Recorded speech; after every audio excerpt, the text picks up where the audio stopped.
"Open the door, Mr. Walker. Your wife is under arrest." The pounding shook our front door so hard I thought the glass panes might shatter. It was the kind of pounding you hear in cop shows when they're about to ram the thing off its hinges.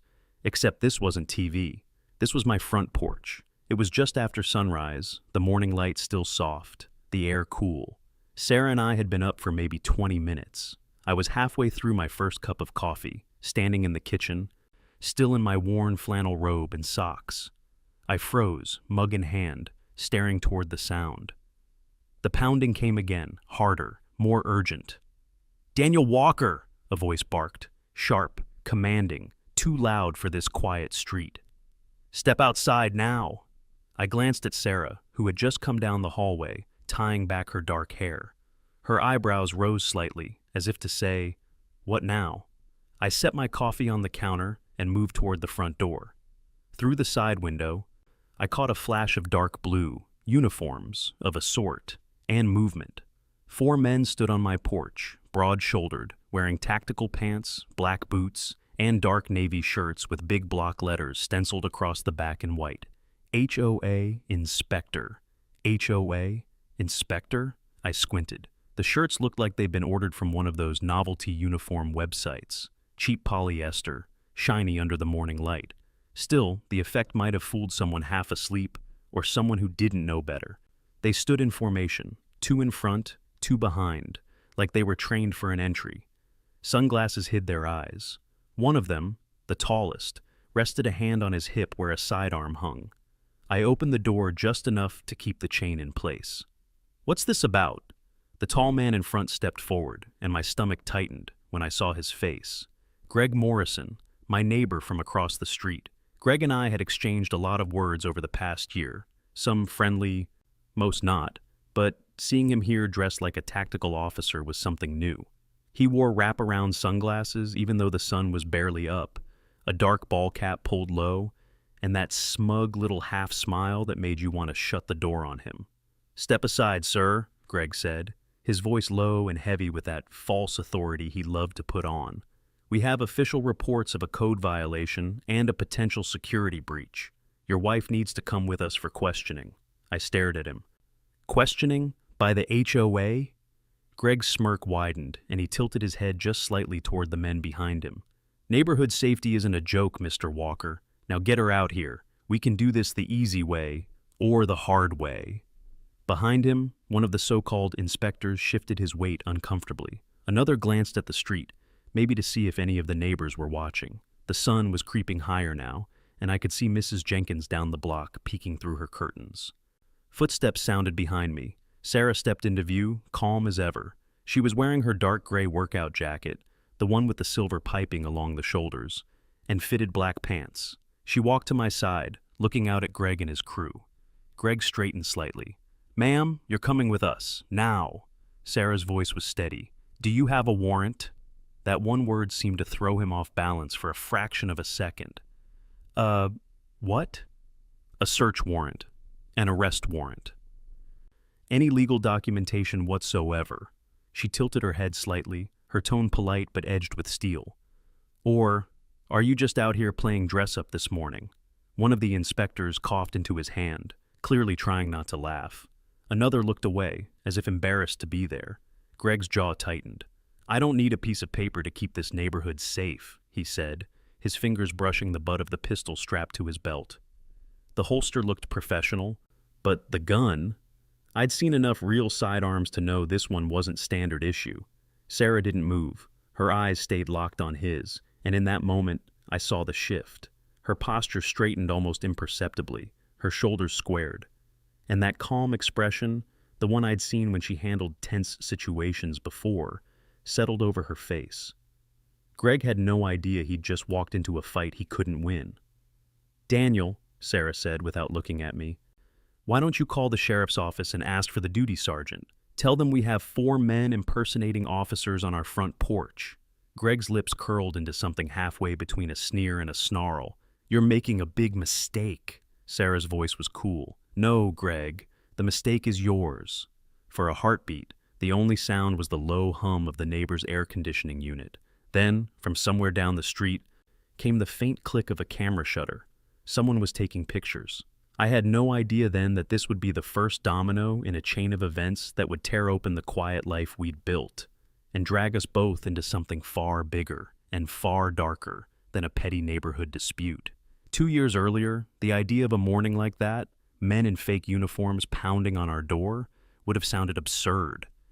Back then, Sarah and I were chasing something simple, peace and quiet. We'd spent over a decade in San Diego proper. I was a civil engineer, working long hours on big construction projects. Sarah, well, as far as anyone knew, she was a private security consultant.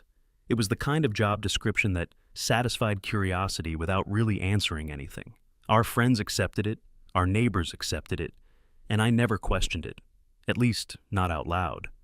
By our mid-40s, we were both worn down by the city, the noise, the traffic, the sense that we were constantly rushing from one thing to the next. Oakwood Heights seemed like a slice of what we'd been missing. It was a planned community just far enough from the city to feel separate, but close enough for me to commute without losing my mind.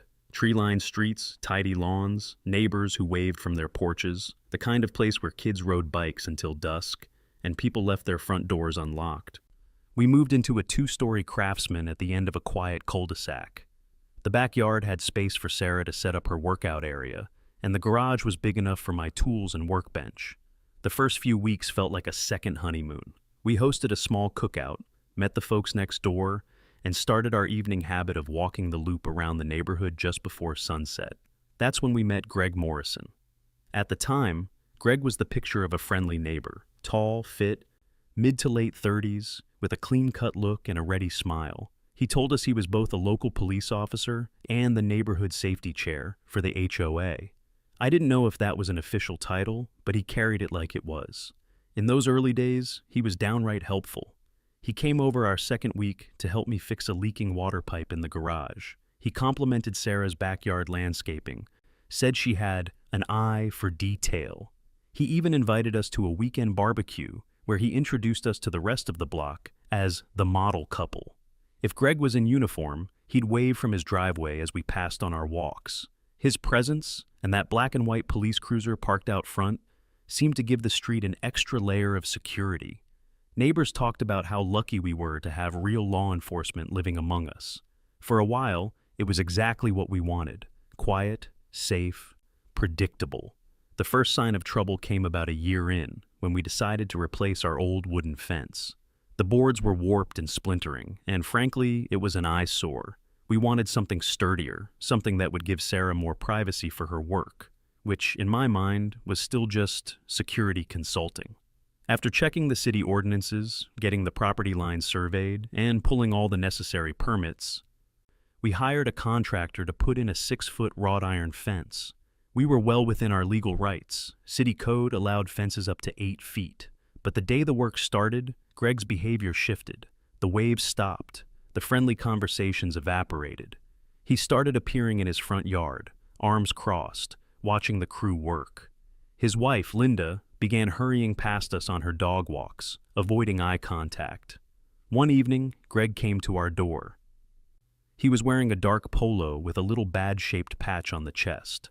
Not quite a police uniform, but close enough to signal authority. "Mike," he said, he always called me Mike for some reason, "would you consider lowering that fence to 4 feet? It's blocking my view of the street from my kitchen window." I told him politely that we valued our privacy, especially since Sarah often worked from home and handled sensitive calls. "I understand," he said, his smile tightening. "But as a representative of the HOA, I think we should prioritize community harmony over individual preferences." It was the first time he had mentioned his HOA role like it carried real power. Up until then, I'd assumed neighborhood safety chair meant planning the block party and maybe coordinating Halloween decorations. I remember closing the door after he left and feeling a small, uneasy knot in my stomach. At the time, I told myself it was nothing, just a neighbor with a strong opinion. But in hindsight, that was the moment the foundation started to crack, the first hint that beneath Greg's polished, helpful exterior was something harder, colder, and a whole lot more dangerous. It didn't take long for that uneasy knot in my stomach to prove itself. Less than a week after Greg's visit, I found an envelope in our mailbox that made my heart sink. Heavy paper, embossed law firm letterhead, the kind of thing you don't ignore. Inside was a formal notice.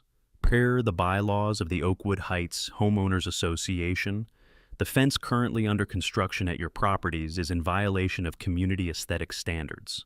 Failure to comply with HOA directives will result in fines of $500 per day, effective 30 days from the date of this notice. I read it twice, the legalese crawling like ants across my vision. Sarah was in the backyard when I showed it to her, mid-workout. She was wearing her usual dark athletic gear, hair pulled back, not even breathing hard after what looked like an intense set of burpees. Her eyes flicked over the page once, and she shook her head. "They can't do this," she said flatly. "We have the permits. We're in full compliance with the city." Her tone wasn't defensive. It was certain. Like she already knew every rule, every angle. Still, I wasn't about to pick a fight with a law firm without checking the facts. I called the number printed at the bottom of the letter. The receptionist on the other end sounded puzzled. "I'm sorry, sir, but we have no record of your address, and we definitely didn't send any notice regarding a fence." "So, this is a forgery?" I asked. There was a pause. "If someone used our firm's name without authorization, that's a federal offense. Could you email me a copy of the letter?" By the time I hung up, my hands were shaking, partly from anger, partly from the cold realization that this wasn't just Greg being petty. This was calculated. That night at dinner, Sarah was quieter than usual. She'd step outside between bites to take phone calls, speaking in a low tone I couldn't quite catch. I asked if it was work-related. She gave a tight smile.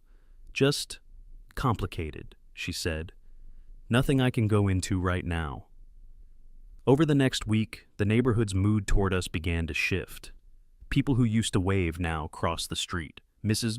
Patterson from 2 doors down, who had once brought over homemade cookies, wouldn't meet my eyes. Then the notes started showing up, slipped under our windshield wipers, taped to the mailbox, tucked into our front door frame.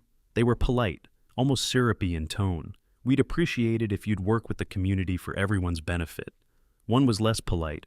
"Outsiders don't understand how good neighborhoods operate. Different handwriting each time, different paper, but the message was the same."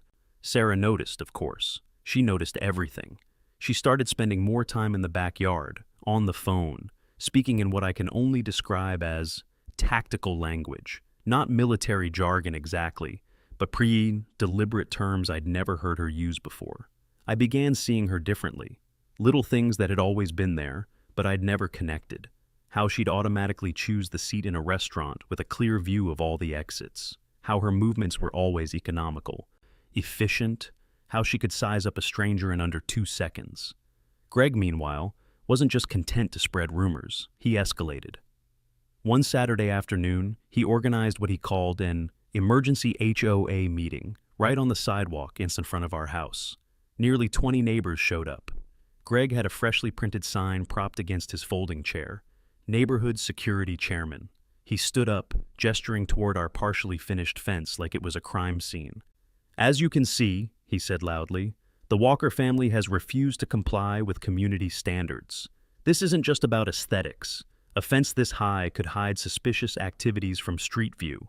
A few people nodded, others glanced at each other uncertainly. Then he dropped the bomb. "I've conducted a background investigation on our new neighbors," he announced, looking straight at Sarah through the window. "Sarah Walker works at a classified facility, and her exact job description is marked confidential. For all we know, we could be living next to people who pose a threat to national security." There was a murmur through the crowd. A few people stepped back. I stood at the window beside Sarah, my fists clenched. "He can't do that. He can't just—" "Oh, he can," she said quietly, "but he just made the biggest mistake of his life." Her voice was calm, but I could see the shift in her eyes, the same shift I'd see again later, on the morning Greg showed up with his so-called HOA inspectors. Back then, though, I still didn't fully understand who I was married to, or how prepared she was for what was coming next. After that so-called emergency meeting, the temperature in Oakwood Heights changed fast. Not the weather, the atmosphere. When we first moved in, we couldn't walk the loop around the block without a half-dozen people waving or stopping to chat. Now, conversations dried up mid-sentence when we approached. Eyes shifted away, smiles thinned or disappeared entirely. I'd grown up in small-town America. I knew what it looked like when gossip started to take root. And Greg wasn't planting seeds. He was broadcasting them with a megaphone. One afternoon, I caught him in his driveway, talking to Mr. Callahan from 3 houses down. Their conversation stopped the moment I stepped outside to get the mail. Greg clapped Callahan on the shoulder and said something in a low voice. Callahan gave me a stiff nod, then walked away without another word. By the next week, the friendly notes began turning up again, tucked under our windshield wipers, taped to the front door. We'd appreciate it if you worked with the community for everyone's benefit. Maybe lower the fence and we can all get along. They were still written in different handwritings, which told me Greg had other people doing his dirty work. Sarah collected each note in a Ziploc bag and filed them away in her office. She didn't say much about them, just slid them in, labeled the bag, and put it in a box that was already half full. If the cold shoulders and anonymous notes were the soft tactics, the next phase was the hard push. On a Wednesday night around 9, I heard voices outside. Not the casual murmur of neighbors, but the purposeful tone of people on a mission. When I peeked through the blinds, I saw Greg talking to 2 men I didn't recognize. They were pointing toward our house, gesturing to the side yard, then nodding like they'd just agreed on something. The following evening, as Sarah and I were cleaning up after dinner, there was a sharp knock at the door. Not pounding, not yet, but firm enough to raise my hackles. When I opened it, Greg was there in that same dark polo with the fake badge patch. His arms were crossed, his smile polite but paper thin. "Evening, Dan. Just wanted to remind you about Saturday morning's neighborhood safety check, HOA protocol. We'll be conducting inspections to make sure everyone's in compliance." I kept my hand on the door.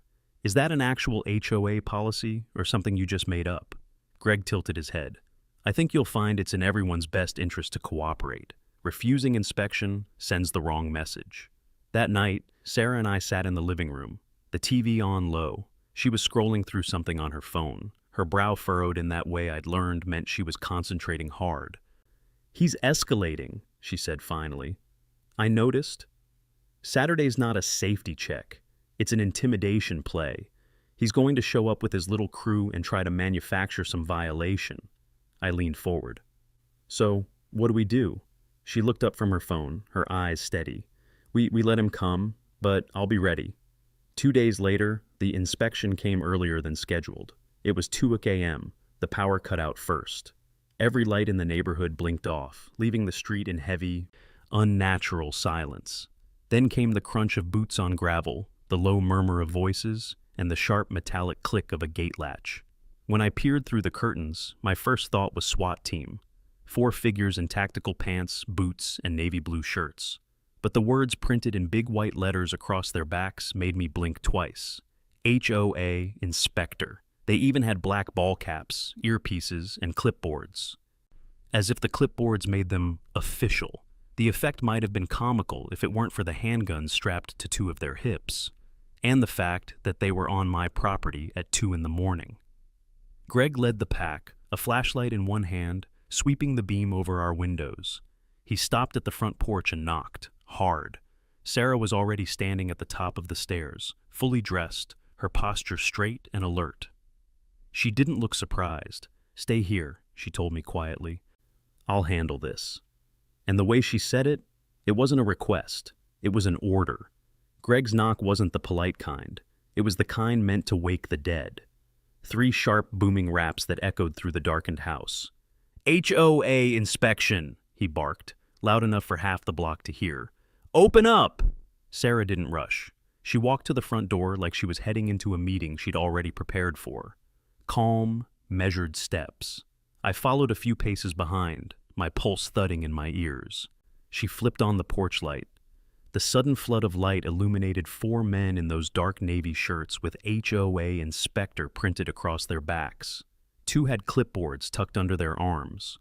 1 was holding a mag light like it was a baton, and Greg, standing front and center, had his hand resting casually on the pistol at his hip. Sarah unlocked the deadbolt, but didn't open the door all the way. "Can I help you, gentlemen?" Greg's mouth curled into that practiced smirk. "We've had reports of unusual activity on your property. HOA protocol says we inspect immediately when there's a potential security issue. Sarah glanced at the letters on the back of their shirts, then back at Greg. At 2 in the morning? Some things can't wait, he said. Now, we can do this quick and easy, or... She cut him off. Show me the paperwork. Greg blinked. Paperwork? Yes. Whatever authorizes you to be on my property in the middle of the night. Search warrant. HOA inspection order. Anything with an actual signature on it. One of the men behind Greg shifted his weight. Greg? Quiet, Greg snapped over his shoulder. He looked back at Sarah. I don't need to show you anything. I'm a law enforcement officer. This is my jurisdiction.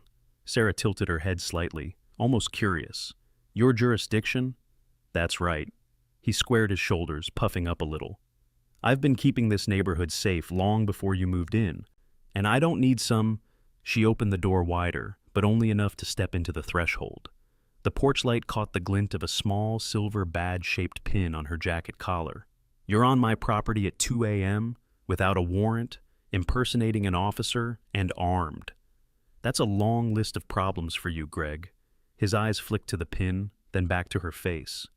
Don't try to intimidate me. I'm not trying, she said evenly. This is me being polite. For a few seconds, neither of them moved. The men behind Greg were no longer standing quite so tall. One of them was staring at his shoes. Another glanced toward the street, like he was considering how fast he could walk away. Greg tried to push forward. Step aside, Sarah. I need to make sure there's nothing dangerous here. Sarah's voice dropped into a tone I'd only heard once or twice before. Low, calm, and unmistakably in control. Greg, if you cross that threshold, you'll be trespassing. And you'll be leaving here in the back of a real police cruiser. His jaw clenched. I could see the calculation behind his eyes, whether to call her bluff, whether to make a move. The silence stretched, taut as a wire. Then Sarah spoke again, still calm.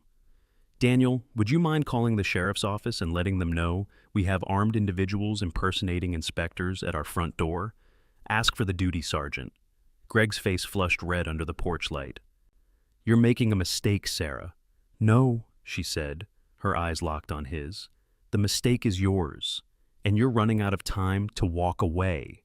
For a moment, I thought he might actually do something stupid. His hand twitched near his holster, but the man with the flashlight stepped forward, murmured something to him, and Greg finally stepped back. This isn't over, he said, pointing a finger at her like a threat. Not by a long shot. She didn't flinch. You're right, it's not over. But next time you show up here, you'd better have the real law behind you. They left without another word, the four of them melting into the darkness at the end of the street. The power flickered back on 5 minutes later. I closed the door, locked it, and turned to Sarah. She was still standing there, watching through the window until they were gone. Who exactly are you? I asked. She didn't answer, not yet, but I knew that answer was coming, and when it did, nothing about our quiet suburban life would look the same. The house was quiet again, but not in the comfortable way it used to be. The kind of quiet we had now was heavy, as if the walls themselves were listening. Sarah stood at the front window a little longer, eyes fixed on the street. I could still see the faint glow of a flashlight in the distance, as Greg and his crew disappeared between the houses. Finally, she turned and walked toward the kitchen. We should talk. I followed her in, my mind still playing back every detail of the last 10 minutes. The fake uniforms, the guns, Greg's smug, self-satisfied expression. Sarah, what the hell was that? I asked, maybe louder than I meant to. She didn't snap back. She set a kettle on the stove, filled it with water, and turned on the burner. It hissed to life. Only then did she speak. You've been asking yourself questions about me for a while now, haven't you? It caught me off guard. What does that have to do with Greg showing up here in the middle of the night? Everything, she said simply. The kettle began its low rumble, steam curling upward. She stood across from me, her hands flat on the counter, and looked me dead in the eye. My name is Sarah Walker. I'm the elected sheriff of this county. I stared at her. I'm not sure what I was expecting, but it wasn't that. Sheriff? I repeated, as if maybe I'd misheard her. Yes, 15 years in law enforcement. 10 of those in the sheriff's office. Elected last year. She paused, letting it sink in. I didn't tell you because I wanted us to have a normal life here, but after tonight, normal is gone. The kettle started to whistle softly. I barely noticed. I thought you were in private security, I said, still trying to wrap my head around it. That's what I let people think, she said. When you hold this position, you make enemies, not just the kind you can see, but people with real resources and real grudges. Sometimes it's safer, for you, for me, if they don't know where I live. I leaned back against the wall, feeling the weight of her words. So, Greg is a dangerous man, she cut in. He's not just a nosy neighbor with a fake badge. He's impersonating law enforcement, and that's a felony. The stunt tonight? Armed trespass. If I had wanted to, I could have had all four of them face down on the lawn and zip ties before the power came back on. She said it matter-of-factly, not as a boast. Why didn't you? I asked. Because I wanted to see what he'd do next. Now I know he's willing to escalate, and that means he'll make a mistake, one I can use. She poured hot water into 2 mugs, slid one toward me, then reached into her jacket pocket. From it, she pulled a small digital recorder. I had this running the whole time, she said. Every word he said tonight is on here. It hit me then. She'd been planning for this, or at least prepared for it, long before Greg showed up. What's his deal, Sarah? What's he really after? She leaned back, mug in hand. I don't know yet, but people like him don't pull stunts like this just because they don't like offense. There's something bigger in play, and now, she gave a small, dangerous smile, now he's my case. For the first time all night, I felt a flicker of something that wasn't fear. It was the realization that the man trying to intimidate us had no idea who he'd chosen to mess with. Sarah took a sip of tea, then set the mug down. Tomorrow I start digging. Greg Morrison's about to wish he'd never heard my name. Sarah didn't waste a second the next morning. By the time I came downstairs, she was already at the dining room table with her laptop open, a notepad beside it, and that same look she used to get when she was planning a major operation. Her coffee sat untouched. She was too focused to drink it. Morning, I said, still groggy. You start early? She glanced up. Greg Morrison doesn't exist. Not here, not in the county's personnel records, not in the states. That woke me up faster than caffeine. What do you mean he doesn't exist? I mean he's not a sworn officer anywhere in California. He's not even a registered security guard here. She tapped the laptop screen, where a state licensing database showed a blank search result. I moved closer. So, who is he? That's what I'm finding out. Sarah pulled up another window, a law enforcement-only database she had access to as sheriff. We run background checks on new hires. I'm running one on him now. The tricky part is figuring out his real name. It didn't take her long. A quick search on property records revealed the deed for Greg's house was in the name of Gregory Mitchell, not Morrison. When she entered that into her system, the hits came fast.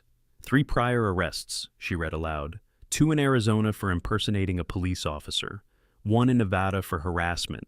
Fired from at least 3 private security companies for abuse of authority. Civil lawsuits in both states. Intimidation, false incident reports, stalking. I stared at the screen.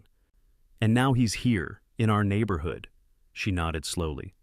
He's been moving state to state for years. Starts out friendly, builds trust, then uses that trust to gain influence.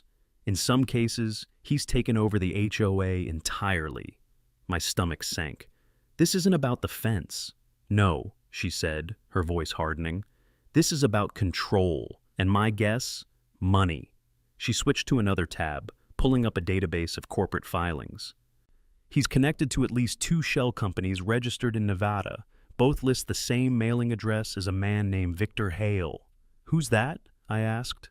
Sarah's eyes narrowed. Real estate investor. Used to be under investigation for property scams involving military families. He'd identify homeowners under financial stress, push them to sell below market value, then flip the property for a profit. And you think Greg's working for him? I think Greg's doing the dirty work. Intimidation, manufacturing violations, turning neighbors against each other, so Hale can swoop in and rescue people from their so-called problem homes. She leaned back in her chair. Which means we're not just dealing with a fake cop. We're dealing with an organized scheme. I rubbed my temples. So, what now? Now, she said, we gather evidence. Everything Greg does from here on out goes on record. She showed me a small black device, a professional-grade surveillance camera, no bigger than a deck of cards. I'm installing 3 of these today, 2 outside, 1 inside near the front door. They're motion-activated, night vision, audio-capable. You had these lying around? I asked. She gave me a look that said you already know the answer. By mid-afternoon, the cameras were in place. One was cleverly tucked into the branches of our front yard maple tree, aimed at the street. Another was hidden under the eaves above the garage. The third was inside, positioned to capture anyone standing at the door. That evening, Sarah sat me down. Here's the plan. We let Greg think he's winning. We don't react to the little stunts. But when he overreaches, and he will, we'll have him on tape. Her voice was calm, but there was something else under it, determination, and maybe just a hint of anticipation. I knew then that Greg Mitchell, or Morrison, or whatever he wanted to call himself, had picked the wrong house to mess with. And I had a feeling it wouldn't be long before he found that out the hard way. Sarah always said that people like Greg can't resist 2 things: attention and opportunity. All you have to do is give them just enough of both, and they'll show you exactly who they are. The morning after she uncovered his real name, she sat at the dining room table with her laptop and phone, building what she called the net. She started with the HOA's private group chat, the one Greg had pushed on every resident, claiming it was for security updates. Sarah rarely used it before, but now she posted a carefully crafted message. Heads up, everyone, we've been asked to temporarily store some equipment for a county training exercise. Nothing to worry about, but the delivery truck may come late at night. Please don't be alarmed if you see activity in our driveway. No details, just enough to sound official. Then she waited. By the afternoon, the bait had been nibbled. Someone, almost certainly Greg, had screenshotted her message and forwarded it to at least 3 other neighbors. Within hours, Sarah's phone buzzed with an alert from the hidden camera above our garage. Greg, pacing on the sidewalk across the street, phone to his ear, eyes locked on our house. That night, Sarah took it a step further. Using her sheriff's office credentials, she created a mock training inventory list. Nothing sensitive, but enough jargon to sound real, and left it accidentally open on her laptop in clear view of the front window. Isn't that a little theatrical? I asked as she adjusted the blinds so the screen was visible from the street. Exactly, she said with a small smile. Theatrical works on people who need a story to justify their actions. It didn't take long. The next morning, the camera in the maple tree caught Greg standing on our lawn before sunrise, angling his phone through the window, snapping pictures of her laptop screen. Sarah downloaded the footage, labeled it, and filed it away. Step 1 complete, she said. Step 2 came that evening. Sarah logged into a secure channel and called someone she introduced only as Rodriguez. I learned later he was a retired FBI agent she'd worked with on joint operations. Your guy's definitely still active, Rodriguez said through the speaker. Name's Victor Hale, been moving property through straw buyers for years. Mitchell, your neighbor, is one of his enforcers. Sarah's pen scratched across her notepad. You have enough to charge? Not yet. But if we can prove he's operating under false authority and using intimidation to force sales, we can bring federal charges. You get me the bridge between his fake cop act and Hale's shell companies, and we're in business. When the call ended, Sarah leaned back, tapping her pen. We're going to give him something he thinks he can use, and watch where it goes. Over the next 2 days, she built the rest of the trap. She drafted a fake memo addressed to Sheriff Sarah Walker from the County Tactical Training Division, entirely fictitious, about a high-value asset relocation. The wording was intentionally vague, but hinted at sensitive law enforcement equipment being moved for storage. Then she left a printed copy in our unlocked mailbox. By nightfall, it was gone. The next morning, the garage camera caught Greg meeting a man in a silver SUV I didn't recognize. They stood by the driver's door, passing the paper back and forth, pointing toward our house. Sarah watched the footage twice, then zoomed in on the SUV's license plate. That's Hale's car, she said. He's here. That evening, Sarah upped the pressure. She made a brief post in the HOA chat. Reminder, due to the upcoming training equipment delivery, please keep driveways clear. Arrival time is classified, but it will be within the next 72 hours. Within 20 minutes, one of the other cameras picked up Greg on the phone again, pacing his driveway. "You're sure it's worth something?" he said into the receiver. A pause. "All right, I'll take care of it. We'll get them out before the delivery date." Sarah muted the clip and gave me a look that told me she'd just gotten exactly what she wanted. That night over dinner, I asked the question that had been gnawing at me. What happens if this blows back on us? What if they realize you're baiting them? She set her fork down, met my eyes, and said, "Then we move to step 3. What's step 3? Her lips curved in a small, cold smile. "Public exposure, the kind you don't come back from." I didn't ask for details. Part of me didn't want to know until it happened, but I could feel it. The tide was turning. Greg thought he was building a case against us. He had no idea that every move he made was giving Sarah the rope he'd eventually hang himself with. Greg had been strutting around the neighborhood for days, acting like he'd already won. The inspection stunt, the whispers, the meetings in driveways, all of it was building towards something. Sarah could see it too. "He's going to call a public meeting," she told me on Friday morning, sipping her coffee at the dining table. "It's how these guys cement control, by getting everyone in one place, framing the story his way, and forcing them to pick a side." Sure enough, that afternoon, a flyer appeared in our mailbox. "Emergency HOA gathering, Saturday 4-ish p.m. Community dispute resolution," printed in bold at the bottom. "Attendance strongly encouraged." "It's bait," I said. "It's an opportunity," Sarah corrected. "He thinks this will be the stage for my humiliation. Instead, it'll be his." Saturday came hot and bright, the kind of afternoon that made the asphalt shimmer. By 3:50, folding chairs were set up in a loose semicircle on the grassy strip in front of our house. Nearly 30 neighbors had shown up, more than I'd ever seen for an HOA meeting. Greg arrived with his usual air of authority, wearing a crisp navy polo, the same fake badge clipped to his chest, and aviator sunglasses. 2 of his inspectors flanked him, carrying clipboards like they were legal documents. "Thank you all for coming," he began, his voice pitched to Carrie. "We're here today because certain residents have refused to comply with community standards. This isn't personal. It's about protecting the safety and appearance of Oakwood Heights." He turned toward our fence like it was Exhibit A in a trial. 6 feet tall, iron bars. It blocks sight lines from the street. It creates blind spots. In my professional opinion, it's a security hazard. A few murmurs of agreement rippled through the crowd. Greg stepped closer to the center. "And that's not all. My own investigation has revealed that Mrs. Sarah Walker is engaged in activities that raise serious concerns for national security." That's when Sarah stepped forward. She was wearing a black blazer over a simple blouse, hair tied back neatly. No visible badge, no gun, just a calm, steady presence that immediately pulled focus.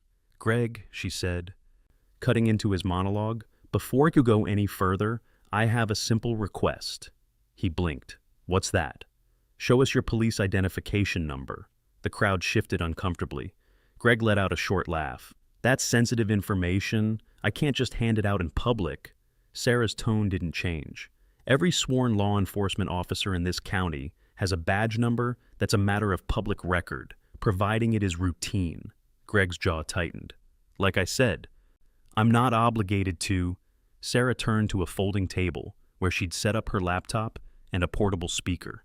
With a few clicks, the HOA's projector lit up the portable screen behind her, showing the official county roster of active law enforcement. She scrolled deliberately to the M's. "This," she said, "is the list of every officer currently serving in our county. As you can see, there's no Greg Morrison." Murmurs grew louder. She clicked again, bringing up another document. "Here's a receipt for a fake police badge purchased from an online costume supplier, shipped to 742 Elmwood Drive. Greg's address, 8 months ago." Greg's face flushed. That's fabricated." Sarah didn't raise her voice, but her next words cut through the noise. "Is this fabricated too?" The screen switched to a still image from our garage camera. Greg, at 5:37 a.m., leaning against our window with his phone out, taking photos of her staged training inventory list. Gasps rippled through the chairs. "And this?"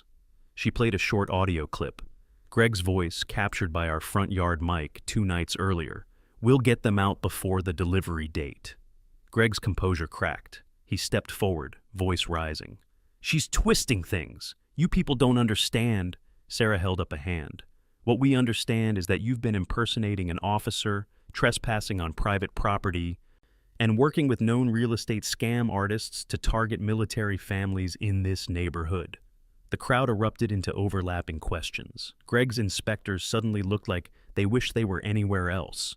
Greg jabbed a finger towards Sarah. "You think you can make a fool out of me? You have no idea who you're dealing with."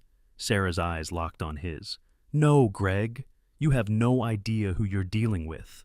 The tension was thick enough to taste. I could see Greg's hands twitch, his weight shifting like a man about to do something stupid. Sarah must have seen it too, because she stepped subtly into a more guarded stance, ready for whatever came next. I didn't know then that next would involve a gun, a scream, and the fastest takedown I'd ever witnessed in my life. But that moment, Greg on the ropes in front of the entire neighborhood, was the point where his little empire began to crack. Greg's voice was rising, his hands twitching in short, sharp movements. The crowd was no longer leaning toward him. They were leaning away. "Don't listen to her," he barked, jabbing his finger at Sarah. "She's a threat to this neighborhood, to all of you. I've seen her files. I know what she's capable of." Sarah stood perfectly still, shoulders squared, eyes locked on him. "Greg, you need to stop talking." But he didn't stop. His words got faster, harsher. "You think you're safe with her here? She's trained to kill. And when she turns, she'll—" The motion was quick, but not quick enough to fool Sarah. Greg's hand dropped to his belt, fingers curling around the grip of his pistol. Gasps broke from the crowd. A woman screamed. Folding chairs scraped against the pavement as people scrambled backward. "Gun!" someone yelled. Everything seemed to slow in that instant. Greg yanked the weapon free, leveling it towards Sarah with both hands. His voice was shaking now, not from fear, but from rage. "Everyone shut up. Listen to me." Sarah didn't move, not backward, not sideways. Her hands stayed visible, calm at her sides. Her voice came low, steady, and somehow louder than his shouting. "Greg, you just made the worst mistake of your life." I knew that tone. It wasn't bravado, it was a verdict. She took one small step forward. "You're pointing a loaded firearm at an elected law enforcement officer, in front of 30 witnesses, and on camera." She nodded toward the phones I could see up in the air. Neighbors live streaming. Greg's eyes darted, taking in the recording devices. "They don't know what's real." "They know enough," she said. "And you're out of time." It happened faster than I could track. One moment, Greg had the gun pointed at her chest. The next, Sarah was moving, a blur of precision. She shifted sideways, stepping inside his line of sight, her left hand striking his wrist while her right clamped the barrel and shoved it skyward. The weapon discharged once, the report cracking the air like a thunderclap. I smelled gunpowder, felt the vibration in my chest.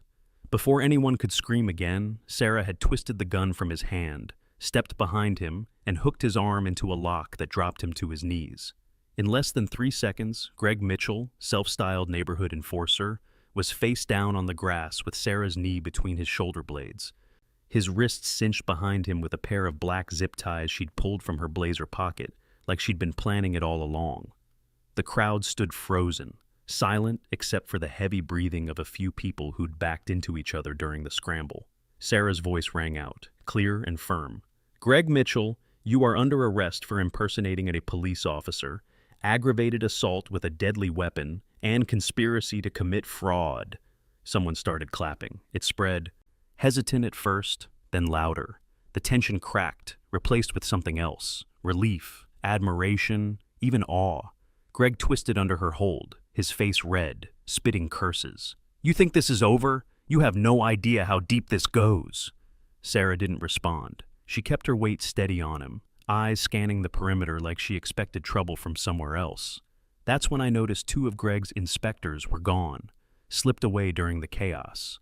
She must have noticed too, because she called out without looking up. "Daniel, call the sheriff's office. Tell them I have one in custody, but 2 are at large, likely armed." I had my phone out before she finished the sentence.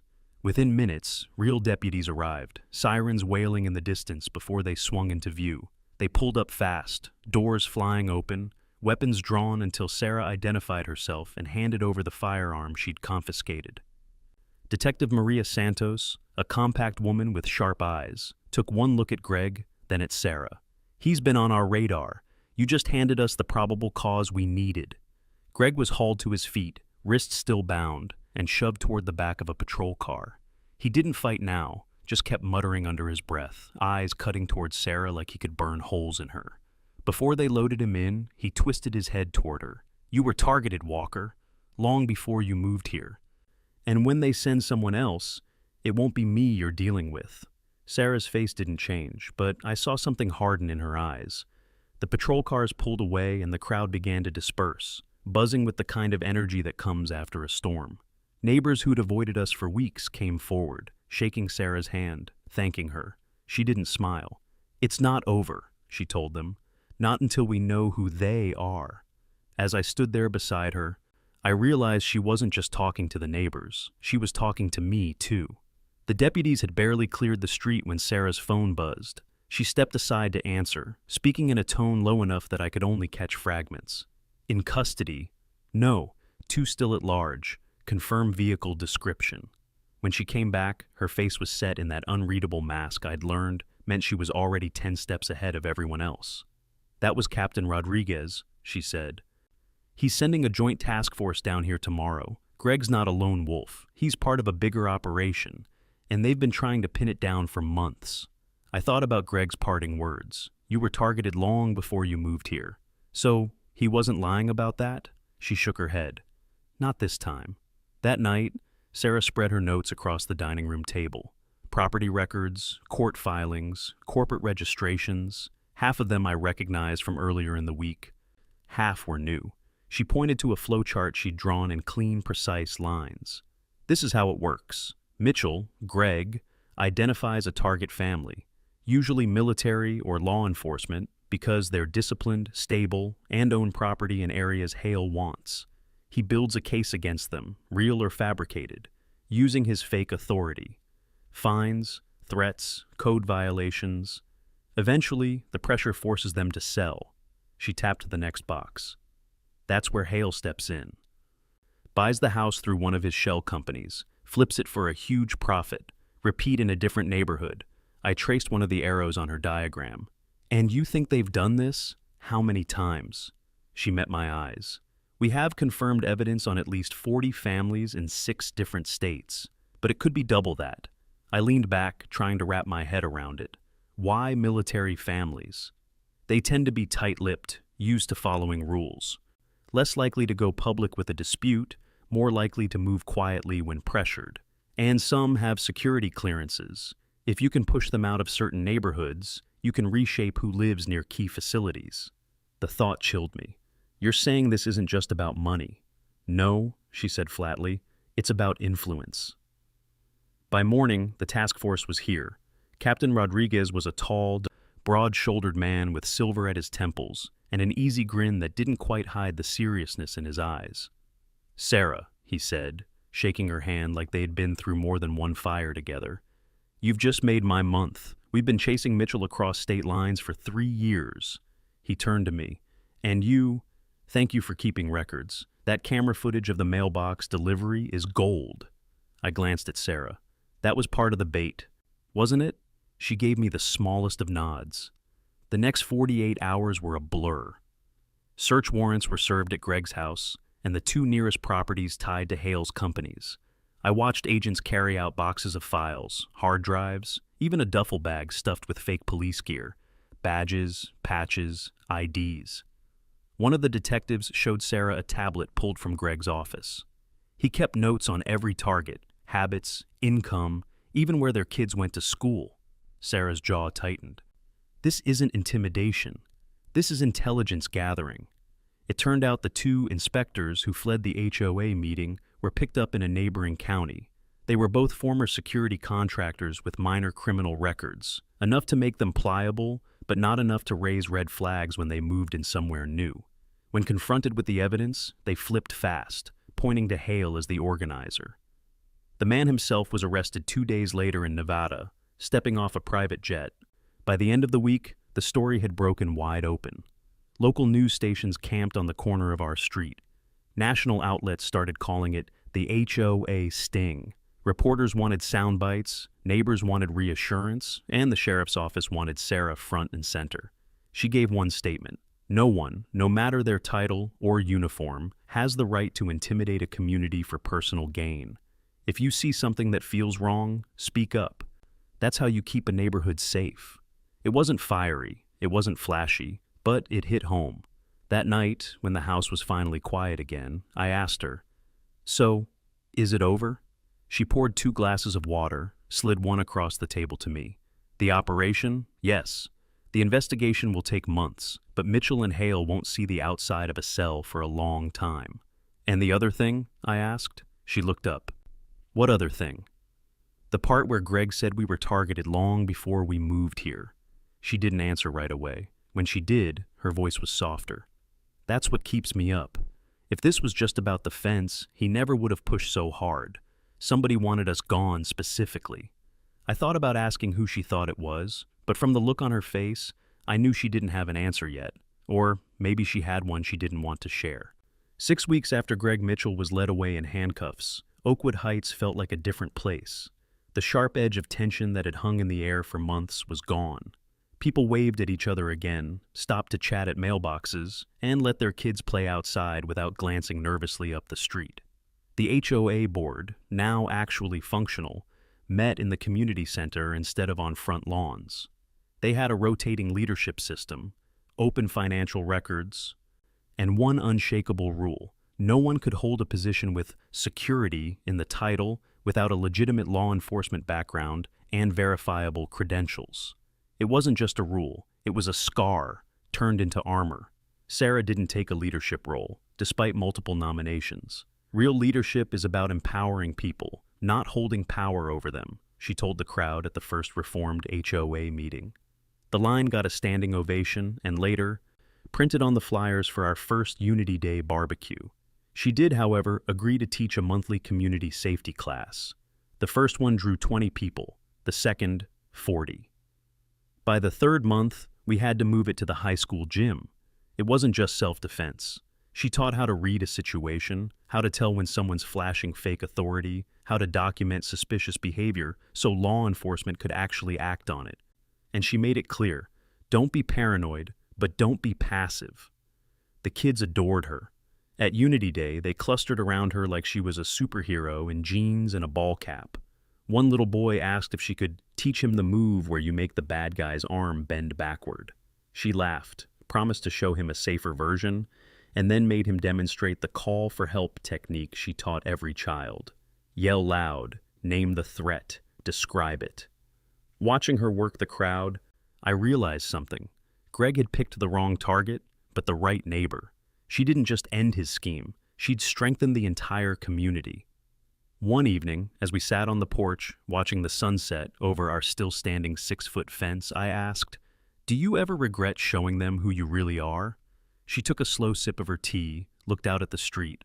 "There are times when secrets need to be kept," she said. "But there are also times when the truth is the safest thing you can give people." Her eyes drifted toward the playground, where a bronze plaque now hung on the new slide, paid for with funds recovered from Greg's property sales, in honor of those who stand up for truth and protect the place we call home. Life began to settle again, but there were reminders, subtle ones, that the bigger fight wasn't over, like the time we got a postcard with no return address. On the front, a picture of a quiet suburban street in Virginia. On the back, just one sentence: "You stopped one of them. There are more." Sarah didn't tell the neighbors about it. She just filed it in a folder in her locked desk, then called Rodriguez on a secure line. Or the night I woke to find her sitting at the kitchen table, lit only by the glow of her laptop, scrolling through a spreadsheet of names and addresses I didn't recognize. When I asked, she smiled faintly and said, "Just keeping track, still.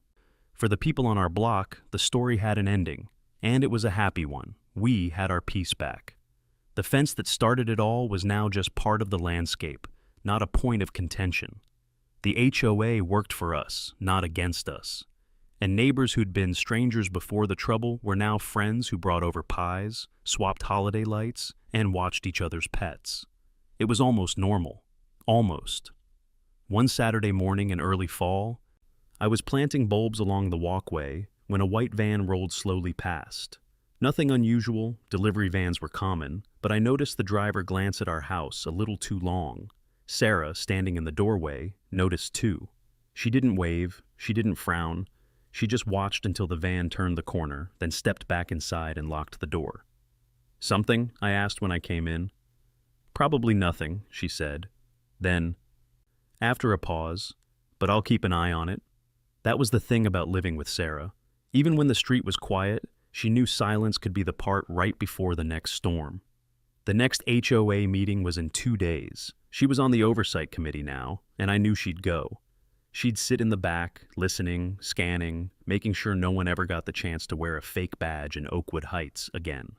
Because Sarah Walker, the woman Greg Mitchell thought he could intimidate, wasn't just my wife. She was the sheriff of this county, sworn to protect it. And I'd learned something over these past months. When she sets her mind to defending her people, she doesn't just win, she changes the battlefield. And maybe, just maybe, that's why the quiet here felt less like an ending, and more like the start of something bigger.